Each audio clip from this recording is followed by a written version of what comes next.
welcome to Mr. Otter Studio. Today I'm going to go over the basics of making a collage. So we're going to go over the materials that you use, how to compose a collage, and how to finish a collage. There's many different ways to do each of these. So I'm just giving you some that I've learned and some that I've used. I'm also going to show you my absolute favorite tool to collage with and how to use it. So some people think of collage as when you put, you cut different letters out from a magazine and you kind of put them together. That is the gist of a collage, is gathering different elements and putting them together. And usually it's on a flat surface. However, some collages do have 3D elements or things that pop up out of them. Lots of artists use collage in their work, and it's a really fun medium to use, really creative, and I think it's a great way to learn different elements of composition. So let's get started. All right, the materials that you can use. You can basically use anything. For papers, I like to use the pastel paper. I like the texture that it has. I also just like the neutral colors that it has. So these are just pastel papers. I sometimes will use watercolor paper as a background, construction paper as a background. You can also just use something that you've painted as a background. Or this is just tissue paper from a present that someone gave me, and I thought it was just beautiful. That might be fun to use in a collage. Just gathered bits and pieces. I got this in Poland, and yes, I've kept it for over 10 years.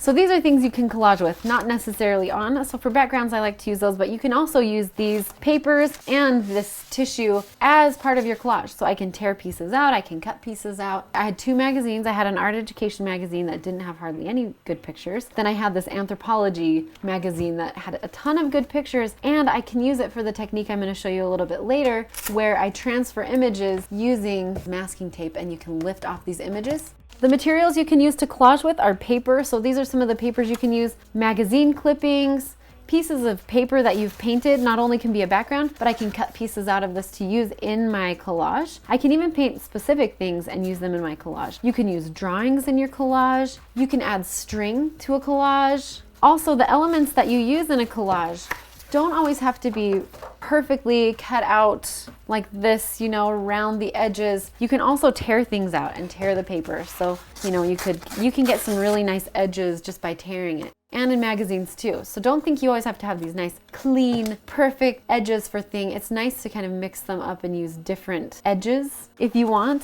To get some of the materials, I love using these punches. I have a butterfly one. This round one is great. I can just get anything I want in these magazines. And there I have my nice little swatch, and I could use that for my collage. These rugs are great. So there I have a nice element that I can use in my collage. That's how you can gather your materials. Some people just have a box where they put things they might want to use for a collage later. So you want to use scissors to cut things out. You can use X-Acto knives. You can tear with your fingers to collect your materials. And you can use these punches. It's just easy, and I like the shape. It's nice. Circles are nice. You can use a variety of materials in your collage. So don't think that it's just the typical papers that you've cut out. You can use textured paper, smooth edges, hard edges, anything like that. Also, it's really fun to use your own photographs in your collage. A quick tip, I know an artist that does a lot of collage, and they try to use images that are older than 40 years if you're going to be using it commercially. I think if you change it enough that it's fine, but if you're just using here's a photograph I found in this magazine and I'm gonna put a little mustache on the face, there definitely are artists that have done that, but you can get in trouble with copyright issues. All right, let's talk about composition. This can be the hardest part of collage. So the first tip I'm going to give you is to combine elements. And a lot of collage artists do this. So they use big and small things in their artwork. Or they use far away things and near things, nice and ugly things, or sharp areas and blurry areas. So you're combining two elements to make it interesting. So you're not using all big things or all small things, but instead changing it up so that it creates a little bit more interest visually. The second composition tip I can give you is to layer and repeat things. Repetition is great in collage. It creates a flow in your work, and it's also a great way to organize the space. Also, layering is huge in collage. Some artists, that's why they do it, is because they can layer so many things. And of course, my favorite thing for layering, I already told you, but it really is this packing tape pieces that I have. Basically, I'll put it with a white background. So this is basically what it looked like in the magazine. I made the transfer onto my packing tape, and then I can layer it over anything, and it just retains that sharp image. I can also do this with words. It's a really fun way to layer. Okay, another tip is to play with perspective. Have some things far away, some things near. Also, maybe the thing that is near should be the thing that's far away. So it's a little bit confusing that way, but it creates interest. The next tip for composition is to use one dominant element. You could use one image of a person or an object or a thing or a number or a letter, and then you organize the collage around that element. It also helps to create purpose and meaning behind it. The next composition tip is to simplify it. Just use 3 simple shapes. Some artists will get geometric shapes. They'll put them on there first and then they'll organize their space on top of it. The next thing you can do is rearrange an image. So you're just taking one image that you found and you're just switching it up by putting one thing that should be in a certain spot in a different spot. So that's a really easy one, and that's a great one to start with. Just rearrange one image and there you go, you have it. And also think about with your composition, this is the last tip I'm going to give you, is your background. You can have a background that's really busy. You can have a background that's extremely simple, but it's up to you and it will affect, how people look at your work. Also, quickly, you could draw on it, you could add paint and mask out some areas. All right, let's talk about finishing your collage. You don't want to glue anything down until the very end. So you can digitally put it together in your computer, which it's not messy and it's really simple to do if you know how to use it. But if you're tactile and you really want to create it, not using a computer and not digitally doing it, then figure out how you want it to be, glue it down and let it dry. I would recommend not using these, but I don't have, unfortunately, the right glue to use. So there's a glue called UHU glue, and I'll put a link to it, but it works way better than glue sticks for collage because it is permanent. It won't wash away. This school glue, it works for a moment, but it definitely comes off later. So I would recommend getting the UHU glue. The reason you don't want to use this kind of glue is because it's going to create waves in your paper.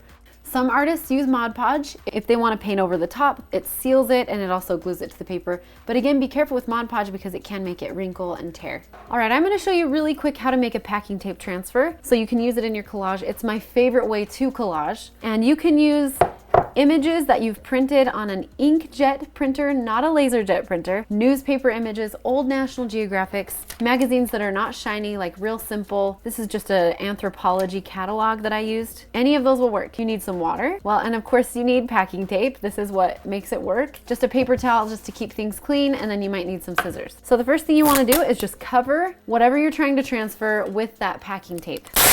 Make sure it really sticks to it. And I usually overlap my packing tape so that it stays together when I take it off. I've got the image on my packing tape. I'm just gonna make sure it's on there really well. And then I'm gonna dip it in water because I want the paper to come off, but I want the ink to stay in my tape. You can even just leave it in the water for a little while. I'm just gonna leave it there for a second while I put tape on this one. And I like to use these as elements to collage with. I can even make a whole collage and do a tape transfer of the whole thing. All right, so I've covered this one. This one's probably ready. So it doesn't need to sit in there for very long. Don't let this paper go down your sink. I'm gonna rub the paper away and I want the ink to stay in the tape, and you'll see it'll start creating like a transparency. So anywhere that was white will be clear, but the color should stay in the tape, and it's working. The nice thing is if your tape comes apart, it's okay. You can just tape it back together. So I'm just rubbing away that other layer, and there you have our tape transfer. Now I could put this over the top of this image and you could still see the child, but you could get a little bit more interest and layering with this. So this is the one with flowers. So again, take it out of the water and just start rubbing the paper away. Hopefully the paper goes away and the ink stays in the tape. If it doesn't, you're just using the wrong type of paper, the wrong type of print. And again, really glossy images don't work very well. Laser jet images do not work very well. Newspapers are awesome. Once you make the tape transfer, you can cut it out to be whatever shape you want it to be. So then if I want to put this over, like they're floating inside of a bubble, I can do that. And it just looks, I don't know, this is just a really good way to add interest. So again, these are called packing tape transfers, and they are really, really fun to work with in collage. So I'm just gonna put tape all over this and create a tape transfer of this whole image. Okay, so I've covered it with tape, and now I'm going to go ahead and cut it. Parts that I want to keep. The key with using masking tape over your collage is making sure the images will transfer first and overlapping your tape so it stays together. If the pieces of tape do come apart, it's okay. You can fix it later. You can just tape it back together, but just in case they don't. I would let it dry and then you can add it to a collage so the colors stay, but anywhere there's white, it's clear. So one reason I love doing collages this way is because now I can write under it. I can add texture with pencil, with pen. I can change the colors behind it. I could put it on a really, really crazy background if I wanted to. So it just gives me the freedom to put it where I want to put it. One thing I like to do is just add one pop of color. But you can draw underneath, you can draw on top of it. Pencil does transfer too, so if you draw in pencil on a paper, that will also transfer in this tape, at least from my experience. Try it before you do it just to make sure. But those are the basics of collage. I hope you enjoyed this tutorial. I really enjoyed collaging with you today. Collage is really fun because there's just so many things that you can do with it. And I hope you enjoyed this tutorial today and that you learned some things that will help you with your own collages. It's kind of fun to do them with your own pictures and images. But thank you so much for joining me on Mr. Otter Studio. Have a wonderful day.